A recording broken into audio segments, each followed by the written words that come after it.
बाणगाव बुद्रुक गावाला ग्रामपंचायतचे अधिकारी युवराज निकम यांचा भावनिक निरोप समारंभ पार पडला। नांदगाव तालुक्यातील बाणगाव बुद्रुक गावाला ग्रामपंचायतचे अधिकारी युवराज निकम यांचा भावनिक निरोप समारंभ पार पडला।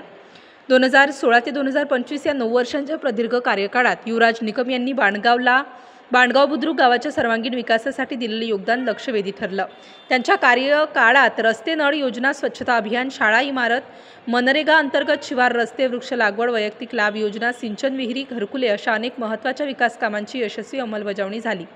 गाव पातळीवरील योजना प्रभावीपणे राबवणं आणि नागरिकांच्या अडचणींवर तत्परतेने प्रतिसाद देणं ही युवराज निकम यांची खासियत राहिली आहे।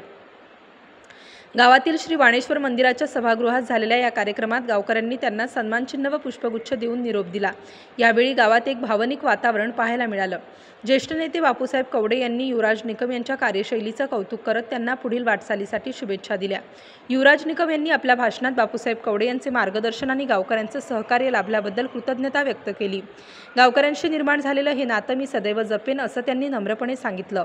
या कार्यक्रमाला कृषी उत्पन्न बाजार समितीचे माजी सभापती तेज कवडे, प्रशासक निखिल सेंद्रे, माजी सरपंच, माजी उपसरपंच, माजी सदस्य आणि अनेक ग्रामस्थ मोठ्या संख्येने उपस्थित होते। अनेक कामं त्यांच्या कारकिर्दीमध्ये जे सगळ्या गोष्टी झालेल्या आणि चांगलं काम त्यांनी या ठिकाणी केलं आणि त्याच्यामुळे आपल्याला जाहिरातीमध्ये जमल्यामुळे आपण ग्रामसभेचा औचित्य ठेवून त्यांचा आपण एक केलेल्या कामाचा अजून गौरव करावा म्हणून आज आपण त्यांचा सत्कार केला आणि नियमाप्रमाणे कायद्याप्रमाणे त्यांच्या बदल्या होणारच होत्या।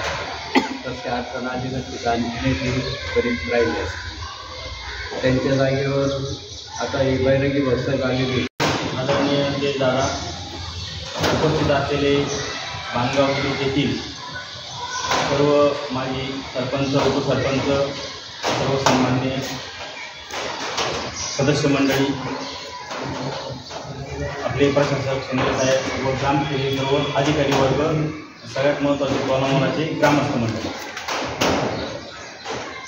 मी सन 2016 पासून काम करतो। मध्यंतरी फक्त 2 वर्ष गॅप होता।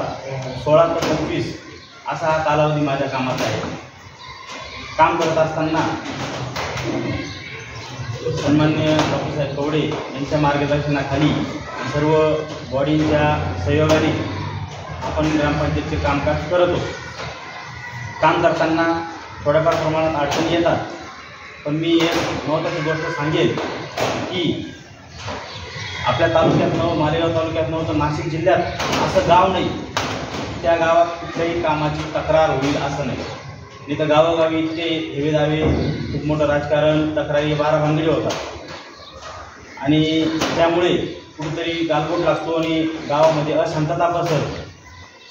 तर हे गाव त्या गोष्टीला अपवाद आहे, कारण या गावाची पूर्वीपासून जर आपण इतिहास पाहिला तर अतिशय वेगळा इतिहास आहे। कुठल्याही प्रकारची निवडणूक झालेली नाही आणि सर्वात महत्त्वाचं म्हणजे साहेबांच्या मार्गदर्शनामुळे इथं जे बी कामं झाले ते उत्तम क्वालिटीमध्ये झाले। असे क्वालिटीमधले कामं मी आत्तापर्यंत कुठं पाहिले नाही आणि केलेले सुद्धा नाही। कारण कामं करता असताना साहेबांचा मी स्वभाव पाहिला, प्रत्येक छोट्या मोठ्या गोष्टीकडे बारीक लक्ष देणं। साहेबांच्या वयोमानानुसार एवढं करतात, मला खूप अभिमान वाटतो आणि खूप म्हणजे वेगळं वाटतं की बाबा असं कोणीच करू शकत नाही। कारण की एवढं गावासाठी वेळ देणारा कोणीच नाही का, कारण की सगळे जे आहेत ते फक्त 2 पैसे कसे मिळतील अशा पद्धतीने वाहतात। पण मी एक स्पष्ट म्हणेन की साहेबांनी ग्रामपंचायतचा चहासुद्धा अजून घेतलेला नाही। उलट चहाचं बिल जर असलं तर माझ्या नावावर टाका। नाशिक स्टार न्यूजसाठी बाबासाहेब कदम।